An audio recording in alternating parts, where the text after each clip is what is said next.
Hey everyone, welcome to another episode of Appropriated Productions, the high-resolution, low-brow, apolitically correct freedom of speech art company. In this episode, we take a little look at Batman 3 Jokers. Hope you enjoy.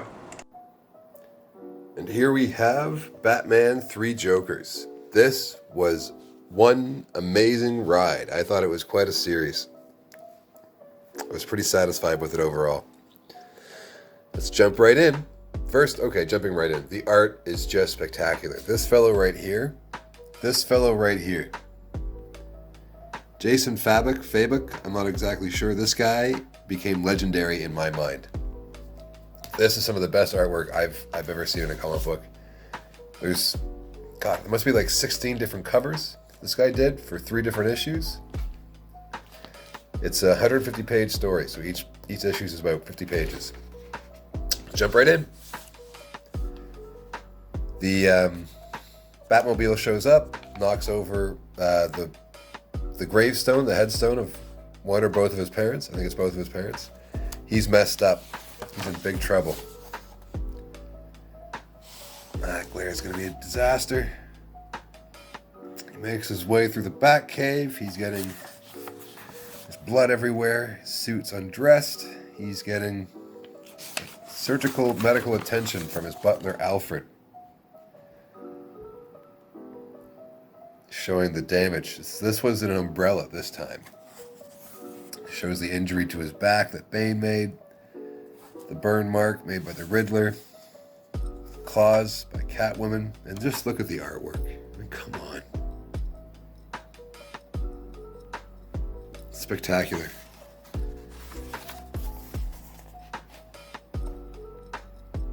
Bitten, of course, by Killer Croc. Stabbed by Scarecrow. And then slowly the laughter comes in. Another injury. The Joker. Another injury. The Joker. Another injury. To the neck. The Joker just keeps going. Keeps going. He's haunted. He's disturbed. I want to get into the design, the page work. Every panel. So there's so many things a comic book artist can do with how he sets out the layouts of the page.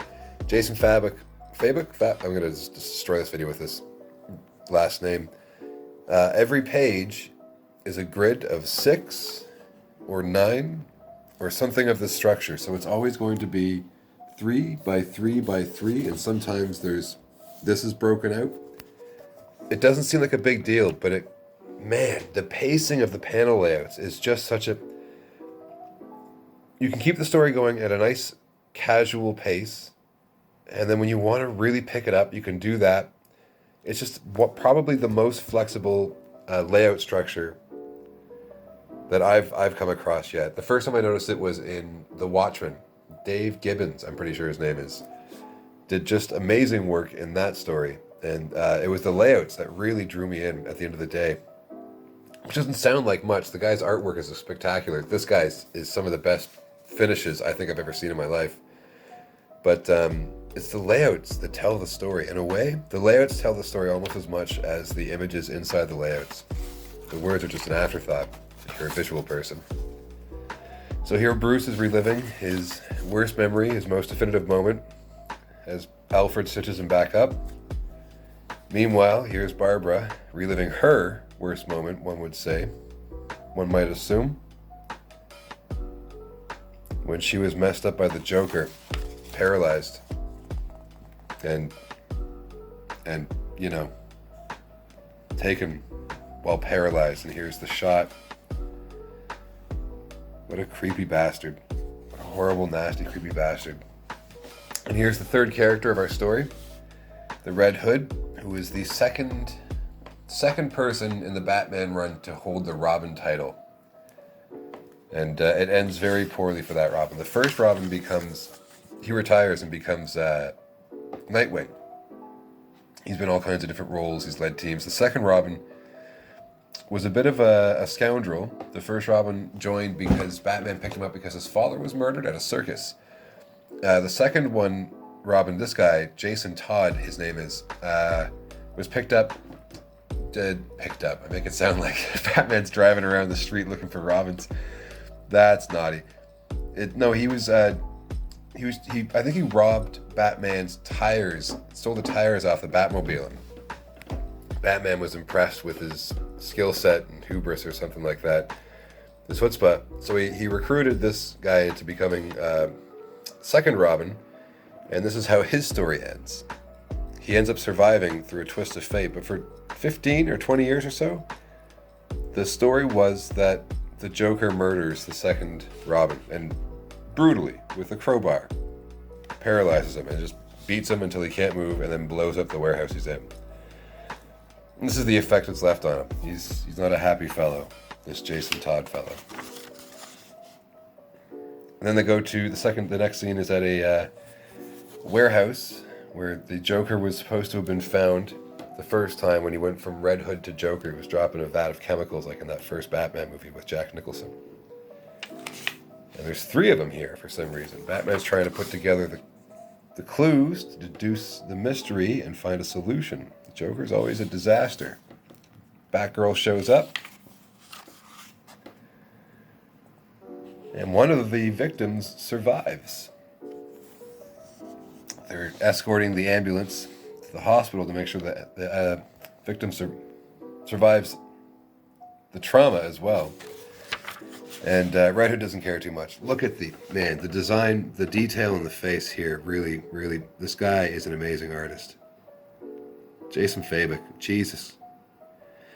Red Hood doesn't have any sympathy for Joker or his goons or his victims. Doesn't have any sympathy at all. I guess after you've been murdered, that kind of thing happens. They start realizing something bad is happening inside. They jump inside the van. Oh, look at the artwork.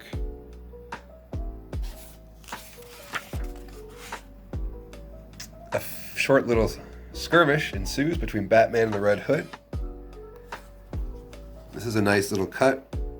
The ambulance, she has to chop up the wheels of the ambulance to slow the vehicle down, and it cuts to a black space, and then another road somewhere.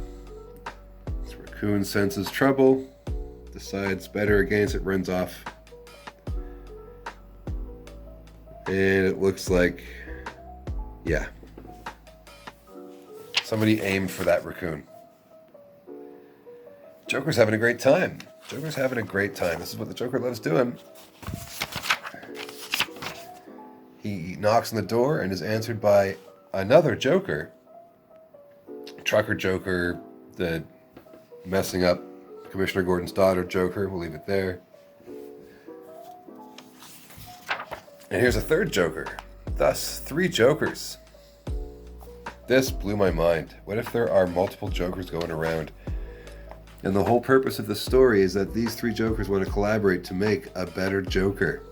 I think that Batman is improving, and so too must the Joker. His lore, his purpose, his focus must improve. There's a lot of nice shots to the lore of the Joker here. This is one of his best stories told from the past. I think sometime in the late 80s, the smiling Joker shark, so they use here. And then this is probably the lamest Bat villain you ever come across. I don't remember his name. Short dude with a stun branding stick thing. Yeah. Cool though. I like that he's used well. He's not some giant terrifying villain. He's not the plot twist guy. He isn't the plot twist. That makes no sense. He's not the plot twist guy at the end of the story who turns out to be the mastermind. He's just the silly henchman in the way at the time who gets eaten by a giant lipstick smiling shark. Joker comes out, gets attacked, gets his ass whooped, knocked out. Quick little skirmish, but lots of action. Look at the detail.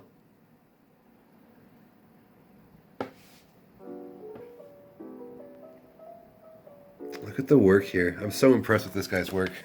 It's the first time I've come across Jason Fabok, and it's just, I think I'll be following this guy's work for a long time to come.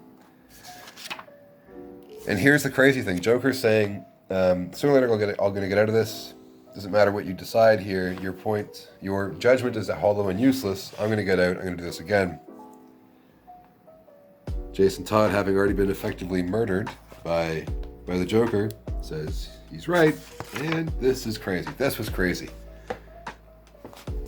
This was a huge detail. So this hasn't come up in 15, 20 years of storytelling. I thought this was a beautiful addition. Joker says, "Come on, why don't you go for it? Shoot me. Remember that time I was beating you up?" Well, I'll quote it. "Do you recall what you said to me while I was breaking your head in with that crowbar? As your blood streamed into your eyes and your skull cracked? Because I cherish those words. I'll always cherish them." "Shut up," he says. Batgirl's freaking out. "Please stop, please. If you let me live, I'll do anything you say. I'll be your Robin." Oh, that's demonic. Oh, that's demonic. The first emotional response this character shows in the longest time, and it's over something like this. That was a famous photograph. That was a picture photograph. That was a famous picture for a long time. This hadn't happened in DC Comics. You don't just brutalize a kid, for Christ's sake, with a crowbar. It was one of the moments where the storytelling of DC sort of grew up a little bit. After the Comics Code after World War II. Here she decides he's going to pull the trigger. She tries to stop him. Misses. And a Robin shoots a Joker in the head.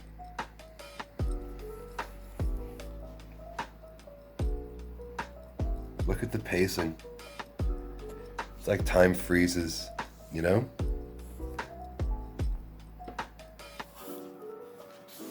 Wow.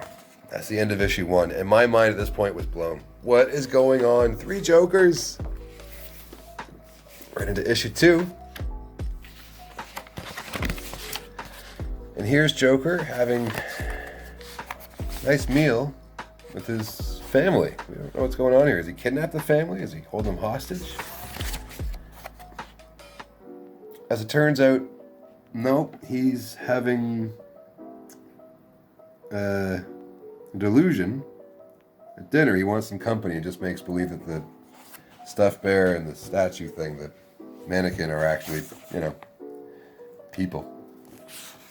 We get a disagreement. One Joker thinks the other isn't taking it seriously enough. We're already down a Joker. You can't keep making believe, just playing family and stuff. Oh, the artwork is this, and this is amazing. Little things. So,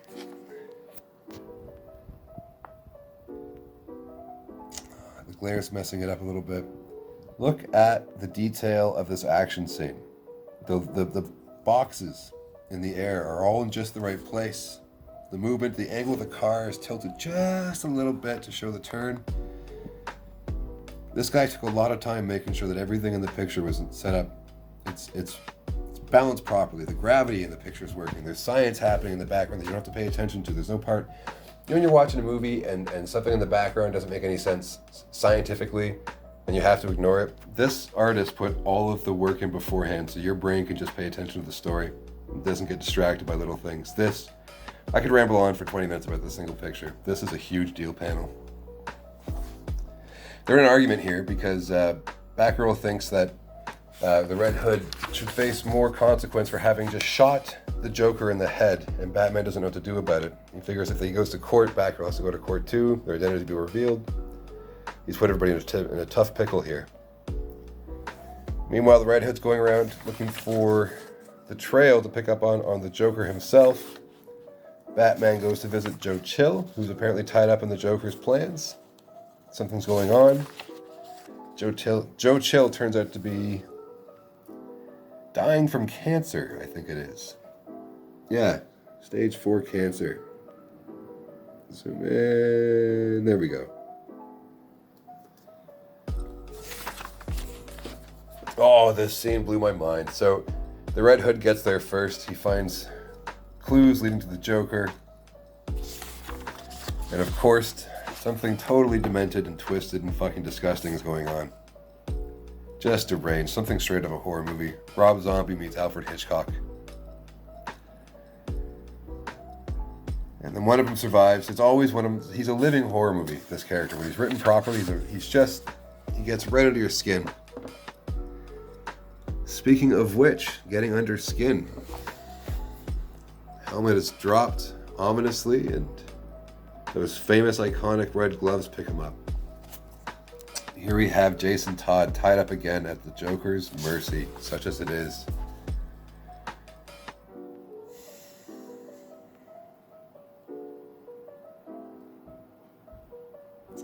Jason Todd threatens to kill the Joker again. The Joker starts laughing. Look at this expression. He's not in control of himself. Like he's possessed by the laughter, you know? Jason Todd asks, "What's wrong with you?" So tell a little secret. It's between you and me. It hurts when I laugh. These 3 Jokers, now down to 2, are just creepy as hell. And here they've decided they want a new Joker, but they've decided that this Jason Todd isn't going to cut it. So they're going to use him as a lesson instead. Although this one's holding out hopes. Maybe if we beat you a little more, you become twisted enough to become a Joker. And then they pummel him with the crowbar. Again, to the face. Again. Truly deranged. This is an amazing shot. There's so many amazing freaking pictures in this. How twisted would this be? Batman versus Joker zombies. This is kind of a theme I'm noticing lately. The Joker attacks. He doesn't quite kill his victims, but doesn't leave them alive either. There's some place in between where they're just maniacal laughing zombies of their former selves. Twisted stuff. And again, I'm going to say this every page, but some of the best artwork I've ever seen anywhere. And they come across Jason Todd. They were worried he was dead. Oh, how creepy is that? Little smiley face. Oopsies. He's been left alive, though. Red Hood hasn't been murdered. Again, which, only makes sense, that sentence in comic books. Jean Grey has been murdered, I think, monthly for 30 years. Jesus. Let that girl die. Jason Todd's recovering slowly. He's having a hard time. Batgirl is offering some solutions. Maybe I can help. Pain. Or something else. A little pinky finger to the corner of the mouth there. She's decided it's a mistake. We can emulate it again. Meanwhile, Batman is just lost. How do I find this bastard? And he's soon to discover that, worse yet, Joe Chill, the murderer of Batman's parents, has been kidnapped. Joker is looking to make that perfect next Joker. And now on finally to the stunning conclusion of Batman 3 Jokers. Ah, the artwork. Forever carry on about this. I thought this was neat. Batman at this point is going through, maybe there's more Jokers. There was a chemist, an inventor, cult leader, barber, the fighter, the coroner, the surgeon. All these different Jokers. What if they're not all the same people, he's thinking. What if there's a different Joker every time I face him? What if it's a mental illness or something like that? Like, what a cool... Oh. These two are getting upset. Jason Todd is saying, we got to kill this guy. Batman's saying there's another solution. He's kind of telling Jason to grow up a little bit. Quite a bit.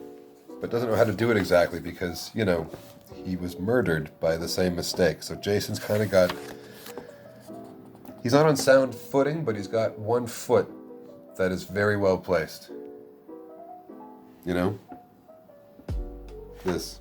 Twice now he's been beaten down by the Joker.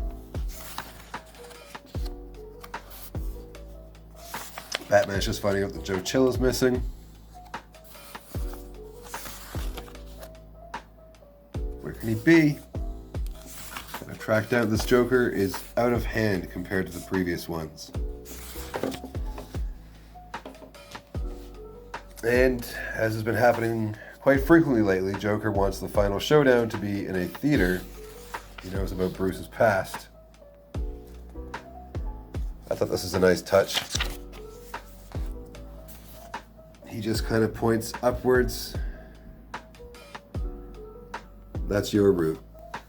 For Red Hood, to the side, the back door.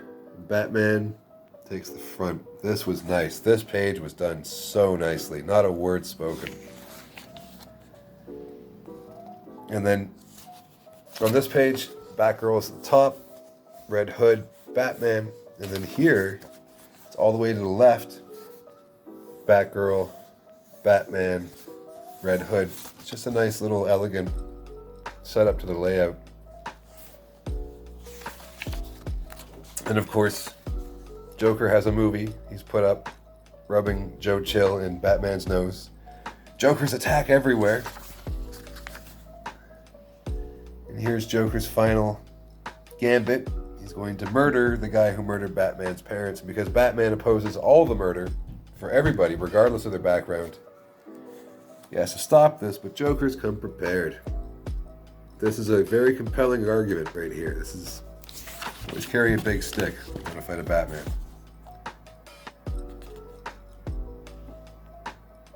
Now Batgirl has to face her Joker while Red Hood takes out all the goons. What shall we do? Oh, Joker's gonna drop Joe Chill into the same vat of creepy stuff that turned him into the Joker. A fight ensues. There's still two Jokers out there. Drops Joe Chill.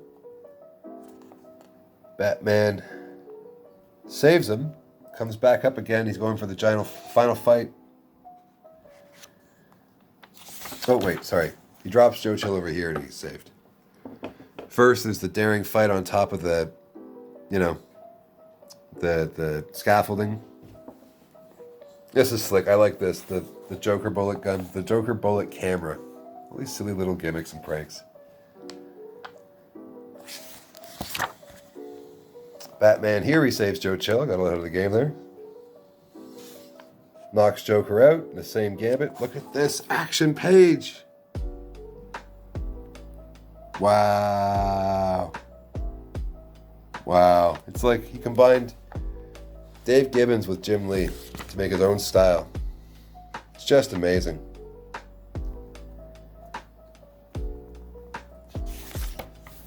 Now the Joker's threatening to blow everybody up. And plot twist, the Joker is killed by the Joker. And now there is only one left standing. First there were one, and then there were three, and now suddenly there's one again. So the three Joker story, nothing really... This kind of, at this point, it kind of... Okay. I get okay. Why did I read this then? And here's his rationalization. I became this because now I'm the central thing. I get rid of Joe Chill, I get rid of everything else, and now Joker's the most important person in Batman's life. We do. And here's the thing, the big plot twist. At the very end, sort of, I think it's supposed to be like a Usual Suspect ending, but I didn't feel that. Not to sound like people think I do, Alfred, but I'm Batman. I knew the Joker's name 1 week after we first met.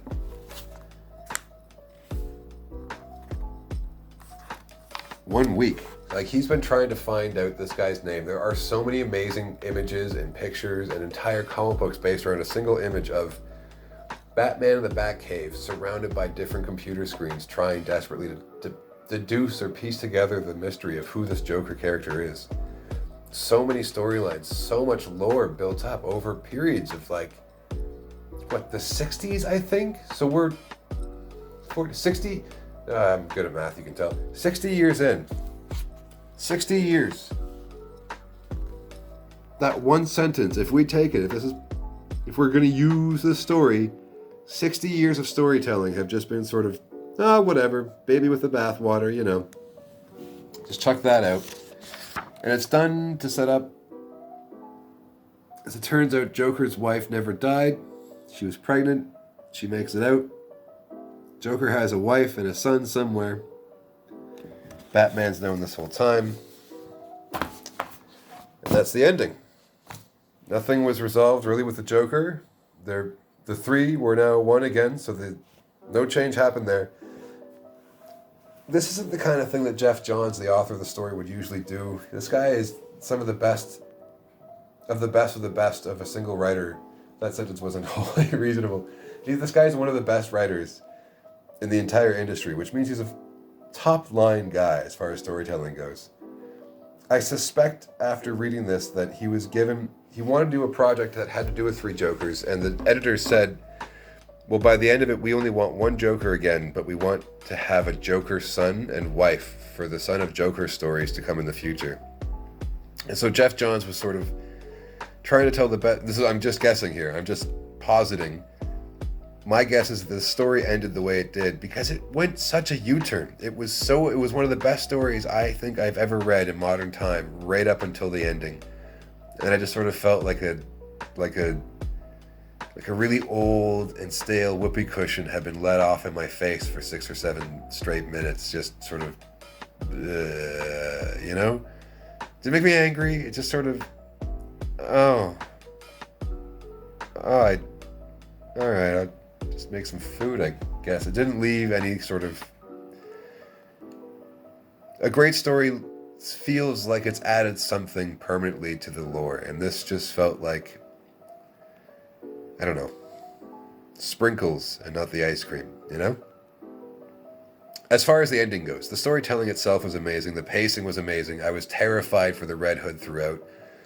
Right up until the end of the second issue, I was deeply invested with all three characters, and I was fascinated with the idea of the three Jokers. I think there's so much work to be done here. I think they should redo the redo and bring back the three Jokers and maybe have an idea that there's some kind of weird cult thing going on underground that no one's really known about. It would fix up so much. It would make so much so compelling and interesting, and would give so much more work and place for this guy to run with. So my overall idea is 2 thumbs up. Twice 2 thumbs because I have to hold, the phone with one of them. I did enjoy it quite a bit. The ending was upsetting. To put it lightly, it was upsetting. But overall, I quite enjoyed the story, and that, frankly, is worth looking into. I think it was a good, fun read. This has been Appropriated Productions' review of Batman 3 Jokers. Thanks for watching, everybody, and stay apolitically correct.